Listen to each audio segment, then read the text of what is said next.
Magandang araw po sa inyong lahat, lalo na sa ating mga pinuno, kawal at kawani ng Hukbong Katihan ng Pilipinas. Ako po si Father Deo ng Post-Catholic Chaplain ng Headquarters and Headquarters Support Group, Philippine Army. At ito po ang Salita ng Diyos, ang ating gabay. Ngayon po ay Wednesday, June 18, 2025, ng ika-11 linggo sa karaniwang panahon. Bilang mga public servants, lalo na sa serbisyo militar, araw-araw tayong gumagawa ng maraming bagay na hindi napapansin ng iba. Ang maagang pagpasok, pagsunod sa utos, pagpupuyat sa duty, pagkakandak ng military operation, hindi lamang ilang araw, kundi buwan, minsan taon, pag-aasikaso ng mga dokumento, o simpleng pagtulong sa mga kasamahan. Minsan, dumarating ang tukso na gusto nating ipagyayabang ang mga sakripisyo natin na sana'y makita o mapansin tayo ng mga nakakataas o ng mga kasamahan.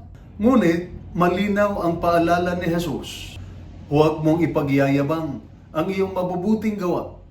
Ang paglilingkod na tunay na matuwid at may malasakit ay iyong ginagawa hindi para sa palakpak ng tao, kundi dahil alam mong ito ang tama. At ito ay pagsunod sa Diyos na laging nakakakita kahit walang ibang nakasaksi. Ang gantimpala ng paglilingkod na tapat ay maaring hindi agad masusuklian ng promosyon, papuri o parangal. Ngunit ang gantimpala nito ay ang tahimik na kagalakan sa puso, ang kapayapaan ng konsensya, at higit sa lahat, ang ngiti ng Diyos na nakakakita ng lahat ng ating mga ginagawa, lihiman o lantad.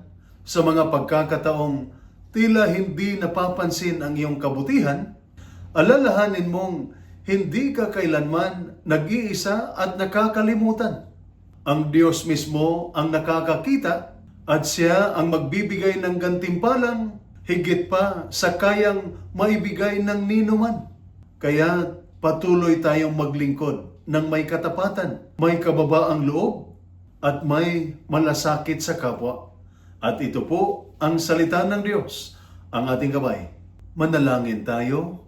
Panginoon, bigyan mo ako ng pusong tapat na hindi naghahanap ng pagkilala mula sa mga tao.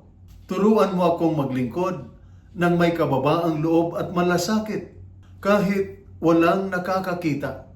Nawa ang lahat ng aking ginagawa ay maging alay na nakalulugod sa iyo. Amen. At sumainyo at sa inyong pamilya ang pagpapala ng makapangyarihang Diyos, Ama, Anak at Espiritu Santo. Amen.